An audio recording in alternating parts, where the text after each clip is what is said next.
بسم اللہ الرحمن الرحیم۔ السلام علیکم۔ ظالم کا انجام۔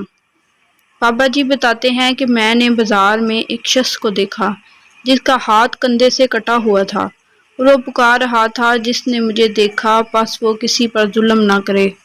چنانچہ میں اس کی طرف بڑھا اور اس سے کہا، بھائی آپ کے ساتھ کیا ہوا ہے؟ اس نے کہا، میرے بھائی ایک عجیب کہانی، اور وہ اس لیے کہ میں ڈاکو تھا۔ ایک دن میں نے ایک شکاری کو دیکھا جس نے ایک بڑی مچھلی کو پکڑی ہوئی تھی۔ مجھے وہ پسند آ گئی تو میں اس کے پاس آیا اور کہا، یہ مچھلی مجھے دے دو۔ اس نے کہا، میں تمہیں اس وقت تک نہیں دوں گا جب تک میں اس کی قیمت نہ لے لوں، کیونکہ میرے بچے بھوکے ہیں۔ اس پر میں نے اسے مارا اور مچھلی اس سے زبردستی چھین لی اور اپنے ساتھ لے گیا۔ جب میں اسے مار رہا تھا تو اس نے میرے انگوٹھے کو زور سے کاٹ لیا۔ چنانچہ جب میں اپنے گھر پہنچا تو میرے انگوٹھے میں شدید درد ہو رہا تھا اور درد کی شدت سے مجھے نیند نہیں آئی۔ جب میں بیدار ہوا تو میرا ہاتھ پھول چکا تھا، لہٰذا میں ایک حکیم کے پاس گیا اور اس سے درد کی شکایت کی۔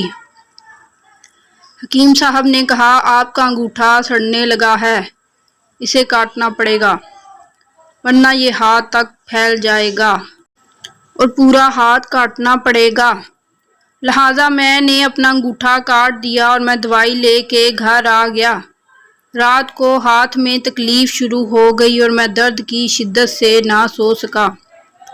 مجھ سے کہا گیا، اپنی ہتھیلی کاٹ دو، تو میں نے اسے کاٹ دیا اور درد بازو تک پھیل گیا اور اس نے مجھے سخت تکلیف دی اور میں اسے برداشت نہ کر سکا اور میری یہ حالت ہو گئی کہ میں درد کی شدت سے مدد کے لیے پکارا کرتا تھا۔ مجھے کہا گیا کہ اسے کوہنی تک کاٹ دو، تو میں نے اسے کاٹ دیا اور درد اوپری بازو تک پھیل گیا اور درد کی شدت پہلے سے بھی زیادہ تھی۔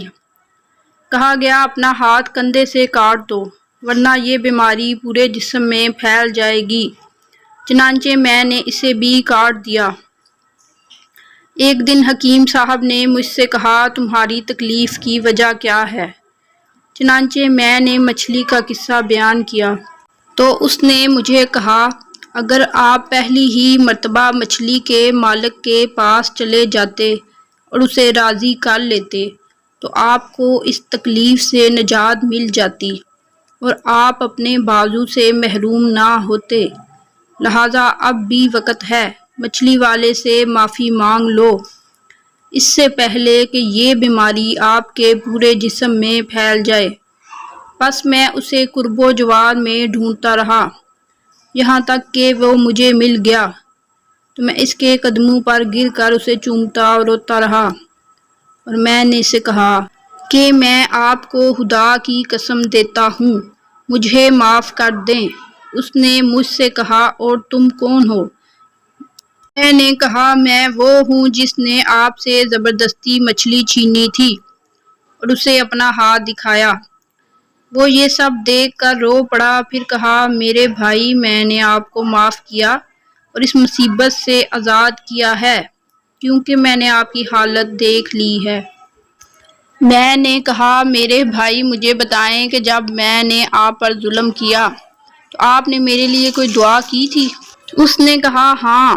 میں نے کہا، اے میرے اللہ، اس شخص نے مجھے کمزور پایا اور اپنی طاقت سے وہ رزق مجھ سے چھین لیا جو تو نے مجھے عطا کیا، لہٰذا مجھے اس میں اپنی طاقت اور قدرت دکھائیں۔ میں نے کہا، اللہ پاک نے آپ کو مجھ میں اپنی طاقت دکھائی ہے اور میں خدا تعالیٰ سے توبہ کرتا ہوں۔ میں ظالموں کے ساتھ کام کیا کرتا تھا اور میں اب ان سے بیزار ہوں اور جب تک زندہ ہوں ان کا مددگار نہیں بنوں گا، اور اللہ ہی سب سے بہتر ہے۔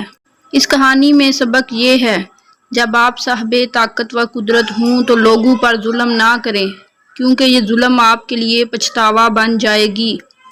آپ کی آنکھیں تو سو جائیں گی، جبکہ مظلوم کی دعائیں آپ کا پیچھا کرتی رہیں گی، اور بے شک اللہ پاک سونے والی ذات نہیں ہے۔ آپ کو میری یہ ویڈیو اچھی لگی ہے تو اسے لائک اور شیئر کر دیں اور چینل کو سبسکرائب کرنا نہ بھولیں۔ شکریہ۔